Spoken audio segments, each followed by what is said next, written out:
बिस्मिल्लाहिर्रहमानिर्रहीम। अपनी इस वीडियो के अंदर हम सिलेक्ट स्टेटमेंट सीखने जा रहे हैं। Select SQL statement. Select SQL statement का पर्पस डेटा को रिट्रीव करना होता है और अपनी रिक्वायर्ड डेटा को बेसिकली रिट्रीव करना इसका मकसद होता है। जो हमने 4 ऑपरेशंस देखे थे CRUD, उसमें जो R वाला ऑपरेशन था, रिट्रीवल ऑपरेशन, उसके लिए हम ये सिलेक्ट स्टेटमेंट यूज़ करते हैं। इसका इम्पैक्ट रीड ऑनली होता है, जिसका मतलब ये हुआ कि ये डेटा के अंदर कोई चेंज नहीं करती। इससे पहले जो हमने 3 स्टेटमेंट्स देखी, इंसर्शन, अपडेशन, डिलीशन, वो तीनों कंटेंट्स ऑफ द डेटाबेस के अंदर कोई चेंज लेके आ सकती हैं। ये कभी भी डेटाबेस के कंटेंट्स के अंदर कोई चेंज या स्ट्रक्चर के अंदर इवन कोई चेंज लेके नहीं आ सकती। सो जो बेसिक सिंटैक्स होता है सिलेक्ट स्टेटमेंट का वो ये होता है कि इसमें सबसे पहली जो क्लॉज होती है वो सिलेक्ट क्लॉज कहलाती है। सिलेक्ट का कीवर्ड हम यूज़ करते हैं और इसके फ़ौरन बाद हमें रिलेशन के जो कॉलम्स रिज़ल्ट के अंदर इंक्लूड करने हैं, उन कॉलम्स को हम मेंशन करते हैं। ओके, सो मिसाल के तौर पे हमारे पास एक स्टूडेंट का रिलेशन है और इस स्टूडेंट के रिलेशन के अंदर हमारे पास एक आईडी का कॉलम है, एक नेम का कॉलम है मिसाल के तौर पे, और एक एड्रेस का कॉलम है, और 1 XYZ हमारे पास है, और 2 ABCNNN है, और 3MNOOOO फॉर एग्ज़ाम्पल जी, ये हमारे पास 3 कॉलम्स हैं। अच्छा, सो पहली जो क्लॉज सेलेक्ट होती है वो सिलेक्ट क्लॉज होती है, जिसमें हम कॉलम्स के नाम मेंशन करते हैं। मिसाल के तौर पे हम चाहते हैं जी कि रिज़ल्ट के अंदर हमारे पास नेम लिखा हुआ है और एड्रेस लिखा हुआ है, सो हम नेम और एड्रेस यहाँ पे मेंशन कर देंगे। उसके बाद हम लिखेंगे फ्रॉम क्लॉज को। फ्रॉम क्लॉज का मकसद उस रिलेशन या रिलेशंस को स्पेसिफाई करना होता है जिनके ऊपर जाके इस स्टेटमेंट ने जहाँ से डेटा को फैच करना है। सो यहाँ पे हम क्योंकि स्टूडेंट के रिलेशन से डेटा फैच करना चाह रहे हैं, सो हम यहाँ पे स्टूडेंट का नाम मेंशन कर देंगे। यहाँ पे ये सिलेक्ट स्टेटमेंट कंप्लीट हो जाती है, जिसका मतलब ये हुआ कि सिलेक्ट क्लॉज और फ्रॉम क्लॉज ये 2 मैंडेटरी क्लॉजेज़ हैं। ये 2 क्लॉजेज़ लिखने के बाद हमारी ये सिलेक्ट स्टेटमेंट कंप्लीट हो जाती है। तो जैसे ही हम इसको एग्जीक्यूट करेंगे तो एग्जीक्यूशन में होगा ये कि हमारे पास एक टेबल, टेम्प्रेरी रिजल्ट्स के अंदर एक टेबल बनेगा। उस टेबल के अंदर 2 कॉलम्स होंगे, एक का नाम नेम होगा, दूसरे का नाम ADD होगा, और वैल्यूज़ XYZ ABC NNN और MNOOOO ये वैल्यूज़ इसके अंदर आएंगी, और ये बेसिकली टेम्प्रेरी होगा। जैसे ही हम रिज़ल्ट्स को क्लोज़ करेंगे ये डेटा ज़ाया हो जाएगा। ठीक है, सो ये एक बिल्कुल बेसिक सिलेक्ट की स्टेटमेंट है। हम निक नेम्स भी यूज़ कर सकते हैं कॉलम्स के लिए और रिलेशंस के लिए। ठीक है, किसी भी सिलेक्ट स्टेटमेंट के अंदर उसका तरीक़ाकार ये होगा कि मिसाल के तौर पे मैं चाहता हूँ कि मैं ये जो स्टूडेंट का रिलेशन है इसको निक नेम से कॉल करूँ, और इस निक नेम की जो लाइफ है वो सिर्फ ये इस सिलेक्ट स्टेटमेंट की हद तक ही होगी। सो निक नेम डिक्लेयर करने का तरीका ये है कि मैं लिखूँगा सिलेक्ट, जहाँ पे मैं फ्रॉम क्लॉज के अंदर जहाँ पे मैं रिलेशन का नाम पहली दफ़ा लिख रहा हूँ, उसके बाद स्पेस दे के मैं उसका कोई भी निक नेम डिक्लेयर कर दूँगा। ठीक है, और मिसाल के तौर पे यहाँ पे मैं, अच्छा, अब जब मैंने इसका निक नेम डिक्लेयर कर दिया तो यहाँ पे मैं S.name लिखूँगा क्वालिफाई करने के लिए। यहाँ पे तो क्योंकि मैं एक ही रिलेशन से डेटा उठा रहा हूँ तो इसलिए मसला नहीं है, मैं बेशक S.name ना भी लिखूं उससे कोई फ़र्क नहीं पड़ता। लेकिन जब मैं मल्टीपल रिलेशन से डेटा उठा रहा हूँ तो वहाँ पे मुझे बताना पड़ेगा कि ये कॉलम कौन से रिलेशन का है, एम्बिग्विटी से बचने के लिए। अच्छा, सो यहाँ पे मैं S.name लिख रहा हूँ। अगर मैं ये निक नेम इसका यूज़ नहीं करता तो फिर इसका जो मुतबादिल होगा वो ये होगा कि मैं स्टूडेंट डॉट नेम लिखूँ। सो स्टूडेंट डॉट नेम की जगह अगर मैं इसका निक नेम यहाँ पर डिक्लेयर कर देता हूँ तो I can use that nick name over here. I can write S.name from student. So ये तरीक़ाकार है रिलेशन का निक नेम डिक्लेयर करने का। अब जो हमारे पास रिजल्ट आएगा उसके अंदर एक ही कॉलम होगा, उसका नाम नेम होगा और उसके अंदर ये सारी वैल्यूज़ होंगी, लेकिन उस रिलेशन का नाम जो होगा वो S होगा, जो रिलेशन रिजल्ट में टेम्प्रेरी रिलेशन हमारे पास आएगा। अच्छा, दूसरा जो मैं निक नेम डिक्लेयर कर सकता हूँ वो कॉलम का भी कर सकता हूँ। उसका तरीक़ाकार ये होता है कि मैं लिखता हूँ S.name एज फॉर एग्जांपल मैं कहता हूँ जी n। अब मेरे पास रिजल्ट के अंदर जो एक टेबल आएगा उसमें एक ही कॉलम होगा और उसका नाम नेम नहीं होगा बल्कि n होगा। वैल्यूज़ उसके अंदर यही होंगी X Y Z A B C M N O. अब इस कॉलम की शनाख्त जो है वो n, यहाँ से ऑनवर्ड्स इसकी शनाख्त n के नाम से होगी। यानी कि अगर मैं इस डेटाबेस के ऊपर कोई एप्लीकेशन बना रहा हूँ और उस एप्लीकेशन में मैं इस टेम्प्रेरी टेबल को रिसीव करता हूँ यूज़र के सामने डिस्प्ले करने के लिए, तो वो एप्लीकेशन इस कॉलम को अब नेम से नहीं बल्कि n से जानेगी।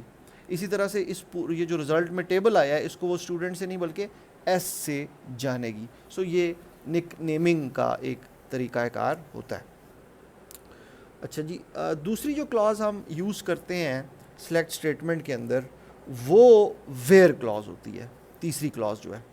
सो वेयर क्लॉज बिल्कुल उसी तरह से यूज़ होती है जैसे डिलीट और अपडेट के अंदर यूज़ होती थी। बिल्कुल वैसे ही हम कंपैरिजन ऑपरेटर्स को यूज़ कर सकते हैं, वैसे ही हम एंड और लॉजिक को यूज़ कर सकते हैं टेस्ट कंडीशन स्पेसिफाई करने के लिए। मिसाल के तौर पे मैं कहता हूँ select name from student where ID is equal to 2। ठीक है, तो रिज़ल्ट में मेरे पास एक कॉलम होगा जिसका नाम नेम होगा और उसके अंदर एक ही वैल्यू होगी ABC। ठीक है, क्योंकि अब इस कंडीशन के ऊपर सिर्फ एक रो फुलफ़िल हो रही है। अच्छा, अगर मैं तमाम कॉलम डिस्प्ले करवाना चाहूँ तो मुझे यहाँ पे फिर उन कॉलम्स के नाम स्पेसिफाई करने की ज़रूरत नहीं है। मैं लिख सकता हूँ सिलेक्ट स्टैरिक फ्रॉम स्टूडेंट। इसका मतलब स्टैरिक का मतलब ये होता है कि रिज़ल्ट के अंदर एज इट इज़ तमाम के तमाम कॉलम्स को जो बेस टेबल के अंदर ओरिजिनल टेबल के अंदर मौजूद हैं उन तमाम के तमाम कॉलम्स को उठा के रिज़ल्ट के अंदर शामिल कर दिया जाए। सो इस पर्टिकुलर केस के अंदर क्या होगा, इस पर्टिकुलर केस में रिज़ल्ट में मेरे पास ये पूरा एक रिलेशन आएगा जिसके अंदर 3 कॉलम्स होंगे। ठीक है, ID नेम एंड एड्रेस और वैल्यू उसके अंदर आएगी जी 2 ABC एंड NNN। ठीक है, क्योंकि मैंने वेयर के अंदर ये स्पेसिफाई किया हुआ है। अच्छा, इसके अंदर मैं एंड भी यूज़ कर सकता हूँ। फॉर एग्जांपल मैं कहता हूँ where ID is equal to 2 and name is equal to MNO।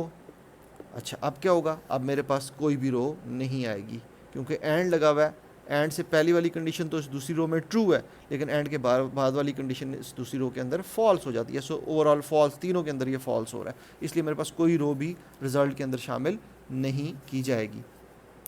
दीगर ऑपरेटर्स भी यूज़ हो सकते हैं। मिसाल के तौर पे मैं इसको कहता हूँ where ID is equal to 2 और ID इज़ इक्वल टू 3। तो अब क्या होगा, अब मेरे पास आएगा जी 2 ABC NNN and 3 MNO OOO, क्योंकि मैंने अब और यूज़ किया है। अच्छा, जब मैं और यूज़ करता हूँ और एक ही कॉलम के ऊपर मैं मल्टीपल वैल्यूज़ चेक करना चाह रहा हूँ, जैसे यहाँ पे मैं ID को 2 भी चेक करना चाह रहा हूँ, ID को मैं 3 भी चेक करना चाह रहा हूँ और ऑरिंग है, इस केस में मेरे पास एक और ऑपरेटर है, उसको हम कहते हैं इन ऑपरेटर। वो मैं यहाँ पे यूज़ कर सकता हूँ। मैं लिख सकता हूँ वेयर ID इन और ब्रैकेट्स के अंदर मैं वो तमाम वैल्यूज़ दे दूँगा जो मैं इस कॉलम में चेक करना चाह रहा हूँ। मिसाल के तौर पर लिखता हूँ 2 3। अब ये सेम है किसके, कि अगर मैं लिखूँ where ID is equal to 2 और ID is equal to 3, result same आएगा। ठीक है, या अगर फॉर एग्ज़ाम्पल मैं निगेशन के साथ चेक करना चाह रहा हूँ तो मैं लिख सकता हूँ वेयर ID नॉट इन और फिर मैं लिख सकता हूँ 2 3। अब इसका मतलब ये होगा कि where ID is not equal to 2 and ID is not equal to 3, यानी कि अब मेरे पास जो रिज़ल्ट आएगा वो इसका ऑपोजिट आ जाएगा। अब मेरे पास रिज़ल्ट में आएगा जी 1 XYZ MM। ठीक है, सो ये हैं इन और नॉट इन ऑपरेटर्स जो कि वेयर क्लॉज के अंदर इस्तेमाल होते हैं। ठीक है, आगे चलते हैं जी और अब हम देखते हैं कि एग्रीगेट फंक्शंस क्या होते हैं। एग्रीगेट फंक्शन एक ऐसा फंक्शन होता है जिसको हम सिलेक्ट के अंदर यूज़ कर सकते हैं जो एक कॉलम को एज एन इनपुट लेता है, यानी कि एक कलेक्शन को एज एन इनपुट लेता है और एक सिंगल वैल्यू को एज एन आउटपुट जनरेट करता है। हमारे पास कुछ built in aggregate functions SQL के अंदर मौजूद है, जैसे हमारे पास काउंट का एग्रीगेट फंक्शन मौजूद है, हमारे पास सम का एग्रीगेट फंक्शन मौजूद है, हमारे पास मिन का एग्रीगेट फंक्शन है, हमारे पास मैक्स का एग्रीगेट फंक्शन है, हमारे पास एवरेज का एग्रीगेट फंक्शन है। सो मैं अगर एक क्वेरी लिखता हूँ, मैं लिखता हूँ जी सिलेक्ट काउंट अभी एक फंक्शन है तो मुझे इसको वैल्यू पास करनी है। मैं इसको लिखता हूँ, फॉर एग्जांपल मैं चाहता हूँ मैं तमाम रोज़ को काउंट करूँ कि इस टेबल के अंदर टोटल कितनी रोज़ हैं, तो मैं लिखूँगा select count of static from student.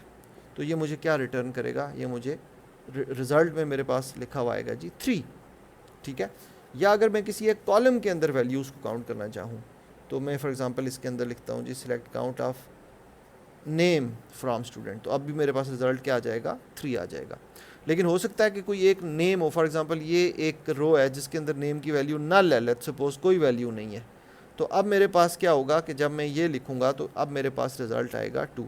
तो काउंट कर क्या रहा है basically, count input, count function की जो इनपुट है वो नेम है, यानी कि वो एक कॉलम है, जबकि जो उसकी आउटपुट है वो एक सिंगल वैल्यू है। इसी तरह से ये इस वजह से ये एग्रीगेट फंक्शन है। इसी तरह से सम को अगर देखा जाए तो सम को भी हम एक कॉलम पास करेंगे, यानी मिसाल के तौर पे यहाँ पे हम सम को देखते हैं, मैं लिखता हूँ जी सिलेक्ट सम ऑफ आईडी, तो देखिए मैं एक कॉलम पास कर रहा हूँ, तो रिज़ल्ट में मेरे पास आएगा 1 + 2 + 3, यानी कि मेरे पास 6 रिज़ल्ट आ जाएगा। इसी तरह से मैं मिन मैक्स को यूज़ कर सकता हूँ, इस तरह से मैं एवरेज को यूज़ कर सकता हूँ। इसी तरह से अगर मैं एक फ़ंक्शन लिखता हूँ स्क्वायर रूट का, ठीक है, मैं लिखता हूँ स्क्वायर रूट का भी एक फ़ंक्शन बिल्ट इन मौजूद है, स्क्वायर रूट ऑफ आईडी, तो मेरे पास अब रिज़ल्ट में ना पूरा एक कॉलम आएगा, ठीक है, जिसका कोई भी नो नेम, कोई भी नेम होगा, 3 जितनी रोज़ हैं उतनी इसके अंदर रोज़ होंगी, और इन तीनों आईडीज़ का जो स्क्वायर रूट बनता है वो आएगा। सो इसका मतलब ये होगा कि स्क्वायर रूट एक एग्रीगेट फंक्शन नहीं है।